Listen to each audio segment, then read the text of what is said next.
सफलता हर व्यक्ति की मिठास नहीं होती, ये केवल उनके प्रयासों का परिणाम होता है।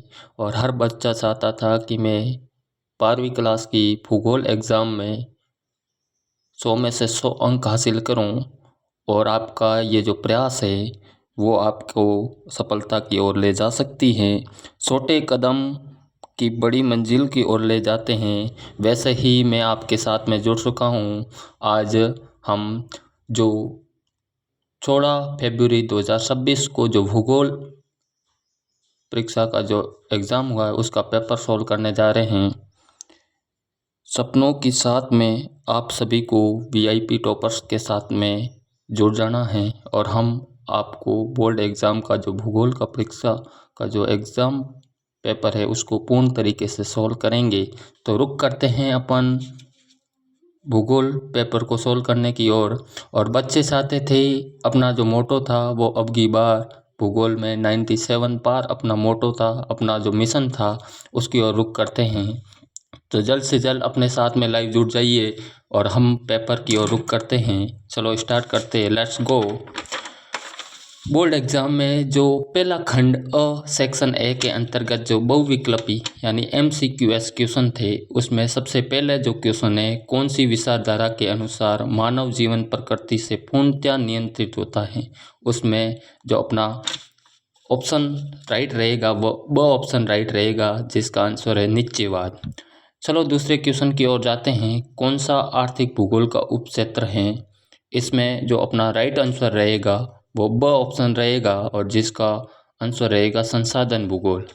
अगला जो क्वेश्चन है तीसरा, मानव विकास प्रतिवेदन प्रतिवर्ष प्रकाशित किसके द्वारा किया जाता है। तो UNDP एक संस्था होती है बेटा, UNDP और इसका पूरा नाम है संयुक्त राष्ट्र विकास कार्यक्रम के द्वारा मानव विकास प्रतिवेदन प्रतिवर्ष जारी किया जाता है। तो इसका ऑप्शन राइट आंसर रहेगा और जिसका संयुक्त राष्ट्र विकास कार्यक्रम के द्वारा। अगला क्वेश्चन है, मानव विकास के उच्च स्तर वाले देशों के संबंध में कौन सा कथन सत्य है। तो उस स्तर वाले देशों के संबंध में ये क्या करते हैं बेटा, उच्च स्तर वाले जो देश होते हैं वो सामाजिक सेक्टर में अधिक निवेश करते हैं। तो इसका आंसर रहेगा सही सामाजिक सेक्टर में अधिक निवेश।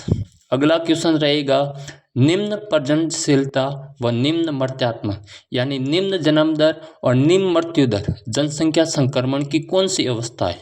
तो ये निम्न जन्म दर और निम्न मृत्यु दर जनसंख्या संक्रमण सिद्धांत की तृतीय अवस्था है। कौन सी अवस्था है बेटा, तृतीय अवस्था है। अगला क्वेश्चन है, प्रत्यक्ष रूप से पर्यावरण पर निर्भर आर्थिक क्रिया कौन सी है। तो इसका सही आंसर रहेगा प्राथमिक क्रिया, क्योंकि इसमें हमने पढ़ा था प्राथमिक क्रिया वे आर्थिक क्रिया जिसमें प्राकृतिक संसाधनों का सीधा उपयोग करता है। वे आर्थिक क्रिया जिसमें प्राकृतिक संसाधनों का सीधा उपयोग करते हैं उनको प्राथमिक क्रिया कहते हैं। तो ये जो प्राथमिक क्रिया है इसमें पर्यावरण के सभी घटकों पर प्रत्यक्ष या अप्रत्यक्ष रूप से ये निर्भर है। जैसे कृषि कार्य, पशुपालन है, मछली पकड़ना है, लकड़ी काटना है, आखेट है, ये सभी प्रत्यक्ष या अप्रत्यक्ष रूप से पर्यावरण पर निर्भर रहती है और एक प्राथमिक क्रियाओं के अंतर्गत आती है। तो इसलिए इसका आंसर सही रहेगा और आंसर रहेगा प्राथमिक क्रिया। आगे रुक करते हैं अपन। अगला क्वेश्चन है, कुटीर उद्योग की सर्वप्रमुख विशेषता क्या है।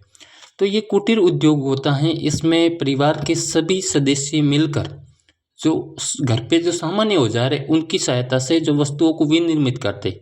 इसलिए इस कुटीर उद्योग की जो सर्वप्रमुख विशेषता है उसमें द ऑप्शन राइट रहेगा। साधारण औजारों द्वारा पारिवारिक स्तर पर उत्पादन किया जाता है। अगला क्वेश्चन है, कौन सा पतन फेरी पतन के नाम से जाना जाता है। तो इसका सही आंसर रहेगा जिसका उत्तर रहेगा पैकेट स्टेशन पतन को फेरी पतन भी कहा जाता है।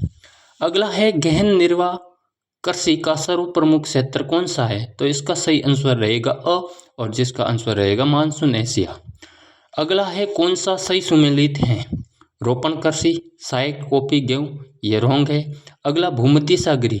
देखो बेटा, भूमध्य सागरी की कृषि है उसकी प्रमुख विशेषता है इसमें खट्टे फलों का उत्पादन किया जाता है।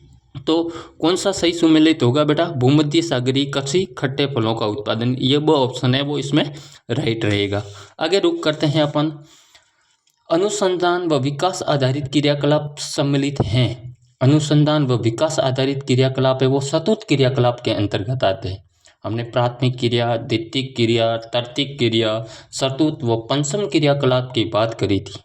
उसमें आर्थिक क्रिया वे क्रिया जिससे आय प्राप्त होती है। उसके प्रकारों में प्राथमिक क्रिया, द्वितीयक क्रिया और तृतीयक क्रिया और सतत क्रियाओं की बात की थी।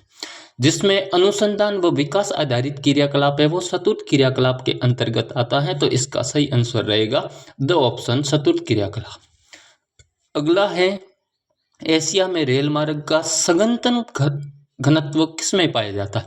तो इसको सही सबसे ऑप्शन रहेगा एशिया महाद्वीप के चीन, भारत और जापान में जो रेल मार्ग का घनत्व है वो सघन पाया जाता है। तो इसका सही आंसर रहेगा अ, जापान, चीन और भारत में। अगला है निम्न में से राज्य के सन 2011 और 21 के दशक में जनसंख्या वृद्धि दर निम्नतम दर्ज की गई।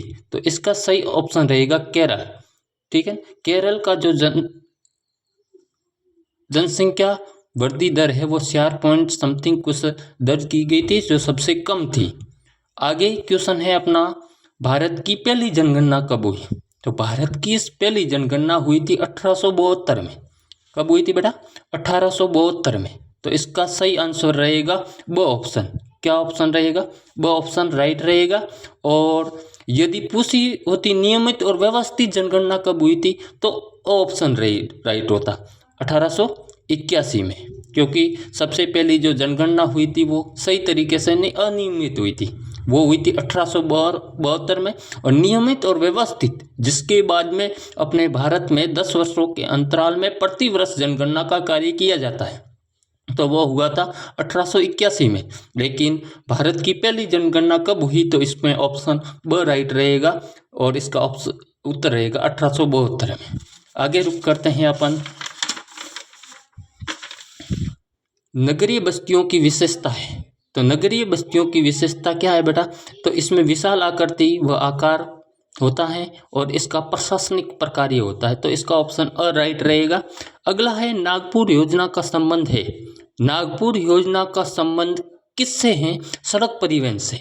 किससे है बेटा? सड़क परिवहन से। तो अर्थात नागपुर योजना का संबंध में ऑप्शन अ राइट रहेगा, जिसका आंसर है सड़क परिवहन। अगला है कच्छ की खाड़ी के मुहाने पर अवस्थित पतन का नाम क्या है? तो कच्छ की खाड़ी के मुहाने पर स्थित पतन का नाम है कांडला। और ये जो कांडला पतन है वो गुजरात में स्थित है। कहाँ पे है बेटा?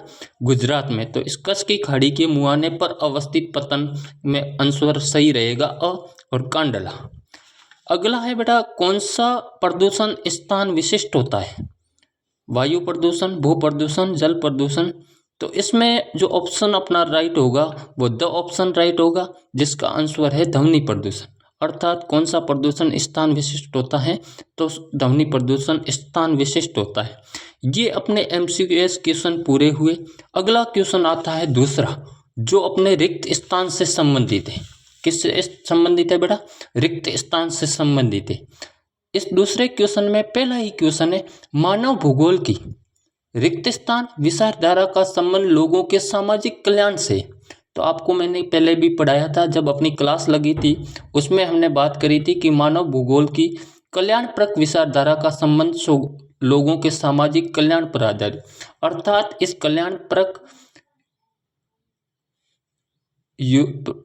कल्याणप्रक में सामाजिक कल्याण किया जाता है। ठीक है, तो इस मानव भूगोल की कल्याणप्रक विचारधारा का संबंध लोगों के सामाजिक कल्याण से है। अगला है विकास का अर्थ। विकास का अर्थ क्या होता है बेटा? याद करो मेरी वो बातें जो हमने अपने क्लास में पढ़ी थी, difference between growth and development. उसमें हमने बात करी थी वृद्धि और विकास में अंतर।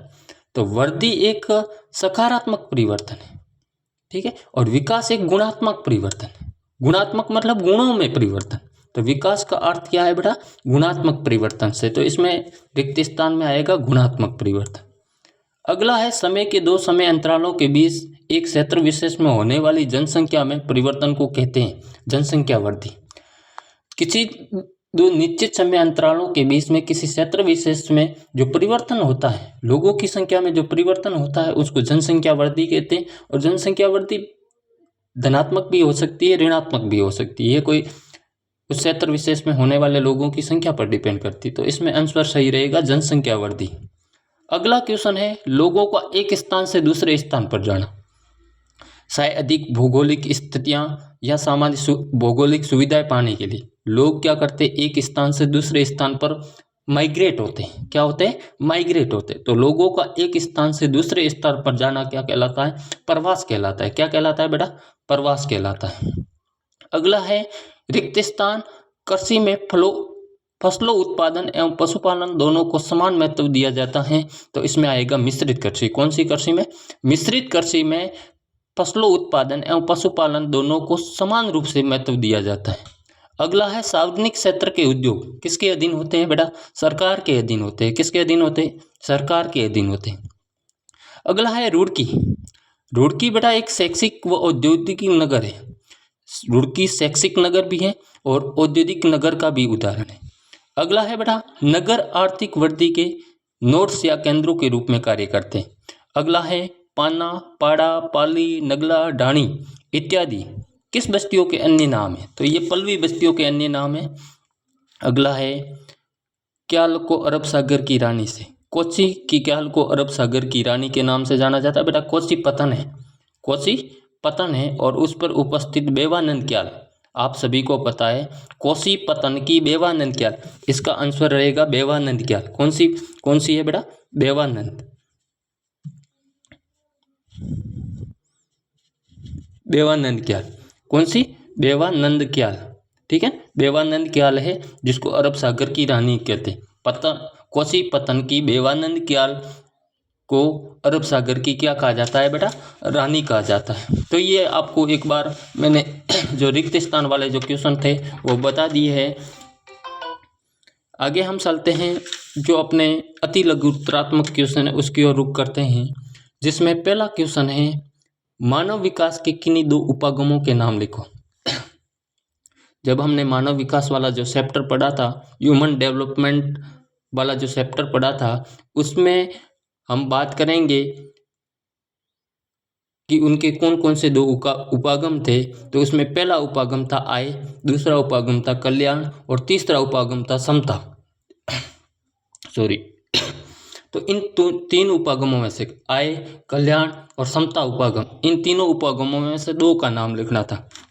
क्वेश्चन था मानव विकास के किन्हीं दो उपागमों के नाम लिखिए, जिसमें पहला था आय उपागम, दूसरा था समता उपागम और तीसरा था कल्याण। इन तीनों में से किसी दो के नाम लिख लेने थे आपको। अगला है मानव विकास सूचकांक को मानव विकास मापन का सर्वाधिक विश्वसनीय माप क्यों नहीं कहा जाता? तो इसका आंसर था बेटा, ये जो मानव विकास सूचकांक था ये बेटा अपने स्वास्थ्य, शिक्षा और